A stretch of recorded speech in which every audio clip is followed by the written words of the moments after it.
Hello fellow musicians and music enthusiasts. In this video we're going to talk about the RCM Level 5 Practical Piano Exam.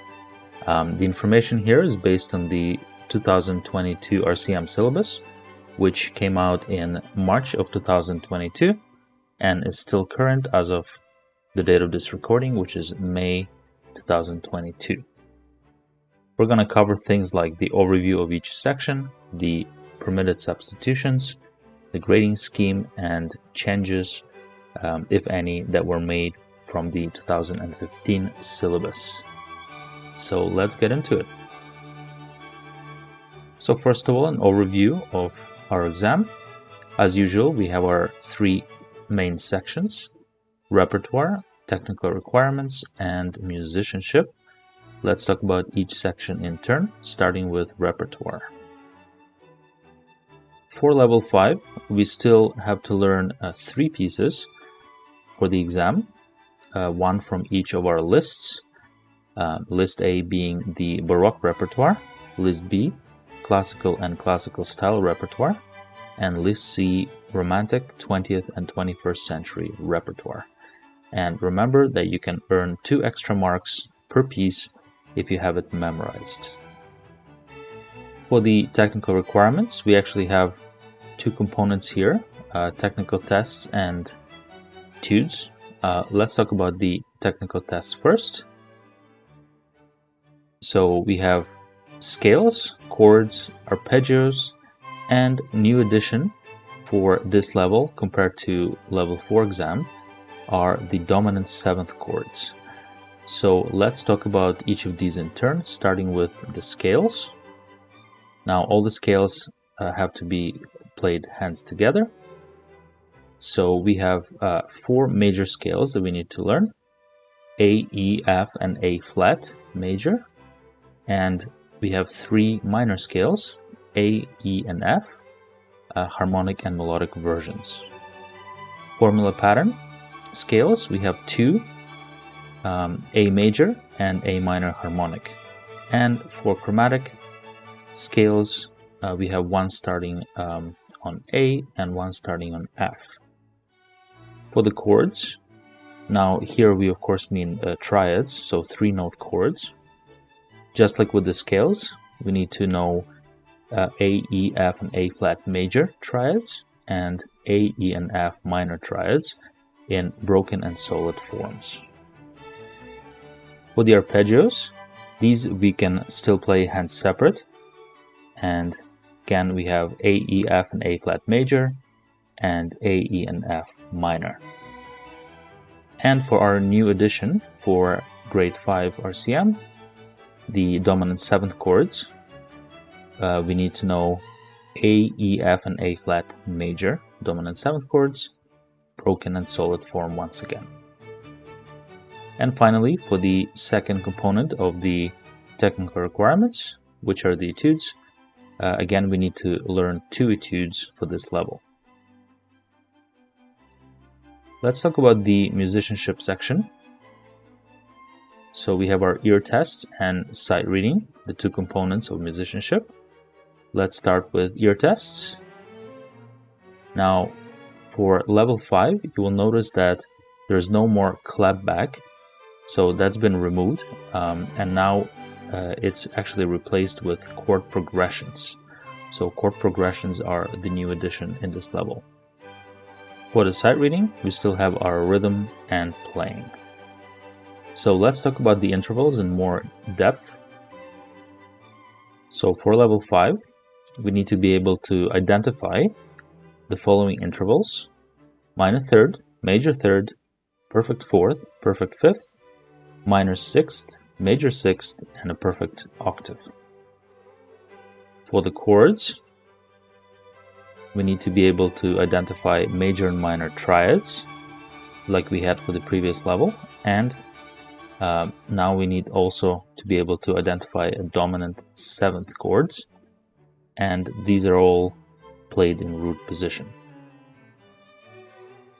For the new addition here, the chord progressions, as you can guess, this is where the examiner plays several different chords, and after listening carefully, you have to tell them what chords these were. So for this level, we're going to have progression from 1 to 4 and then back to 1, or from 1 to 5 and then back to 1 again.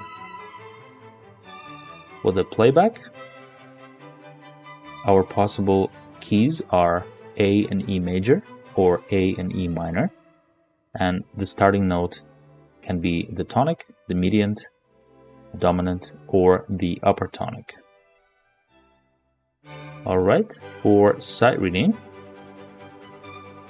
the rhythm part, the possible time signatures are 3/4, 4/4, and 6/8. And for the playing part of the sight reading, we have some options. So you might get a key that could be a major or minor key with up to 2 sharps or 2 flats in the key signature. And the time signature again is 3/4, 4/4, or 6/8. For the substitutions, again, these are optional. If you do choose to substitute any of your pieces, you need to keep these rules in mind. So for the repertoire substitution, we're allowed to replace one piece with a piece from the level 6 repertoire, or we can replace the list C piece with a teacher's choice, which has to be of similar length and difficulty. For the etude substitution, we can replace an etude with a level 6 etude, or with a teacher's choice or popular selection lists. Let's look at the grading scheme of the exam. This actually did not change from the previous level.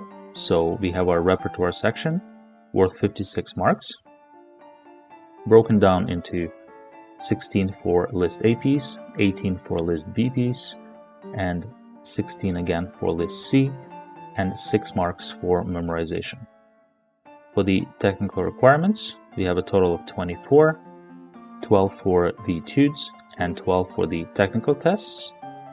And for the musicianship, we have a total of 20, 10 for the ear tests, and 10 for sight reading, which brings us to a total of 100, and the passing grade is 60. Now, an important thing here that is different from before is that starting from level 5, we actually have a core requisite theory exam that we need to do in order to get our certificate. And for this level, the core requisite is actually level 5 theory. So this is a separate exam that you have to do in order to get your certificate. And from here on, at every level that's after level 5, you will also have core requisites. Let's talk about the changes from the 2015 syllabus. So the biggest change is that RCM has published new repertoire and etudes books, which means many of the pieces will be different. There are, of course, some old pieces that are still in the books, but you will also find many new ones. And then the other thing that, well, it's not really a change. This is more as an alternative to what we had before. And it has to do with the ear tests and the sight reading parts of the exam. So let's look at the ear tests first. So if you recall from earlier in our conversation, for the playback part of the ear tests, our possible keys were A major or E major, or A and E minor, and the starting note was the tonic, median, dominant, or upper tonic. Now, this is still going to be true for this exam, of course, that did not change, but RCM did add another option or an alternative to this section. And basically, they're now allowing us an option to play back a given question phrase and improvise a 4-measure answer phrase. So if you study the level 5 theory, you will know what they're talking about here. It is a good idea actually to do the theory book as you're preparing for your piano exam, because a lot of the information is relevant here.